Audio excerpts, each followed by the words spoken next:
For as long as I've been playing Chapman Stick, I've been deep into sound design and sound effects. And the Chapman Stick has a very distinct metallic sound because of the technique you're using, the hammer-on technique. So unlike a guitar or other instruments where you're plucking, because of the hammer-on technique, you don't have a lot of resonance and sustain to play with. So the dry sound has very little sustain to it. I'm going to show you an example of how I use some basic sound effects to really bring the sound of the design of the stick together. I'm working on a cover of Robert Miles' Children, and this is one of the lines I'm working on with it.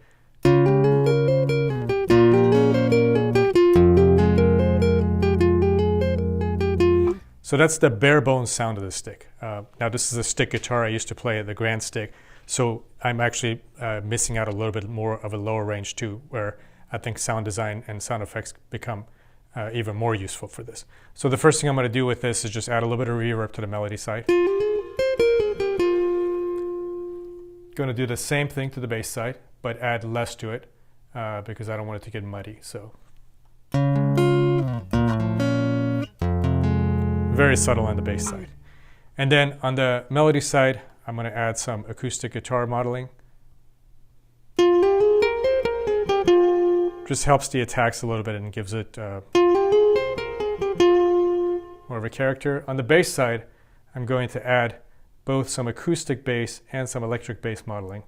Again, these will be subtle, but they'll real cut through.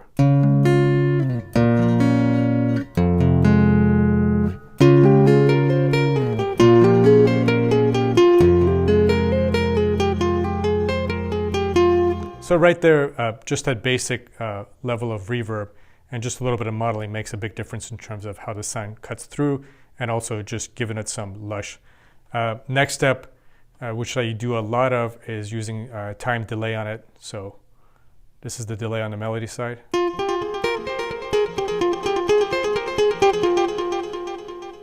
Same thing for the bass side, with less feedback on this one. Again, just so the sound doesn't become too muddy.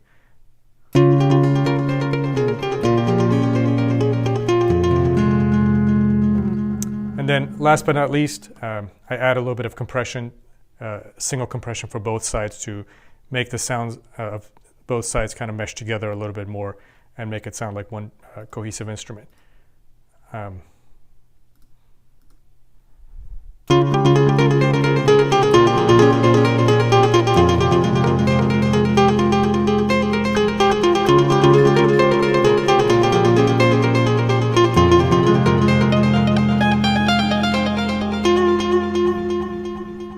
Anyway, that's a little bit of some of the more basic side of what I do with sound design, but it makes a big difference. On any instrument, on electric guitar or anything, the foundation of the sound really becomes what you do with the sound effects, and it's really a matter of taste and style. But for me, I think some of these tricks to be able to add the same effects to both sides, but vary them a little bit and then compress them together at the end, I think makes it so that it does sound like one instrument, so I'm not pretending to be playing two different instruments, and I think it brings it nicely together. Now I can add effects to the melody side to make it like a distortion or something when I'm soloing, but this is one of the most common effects that I use that I think brings it together nicely and has a just nice delay sound to it that makes it sound a lot fuller.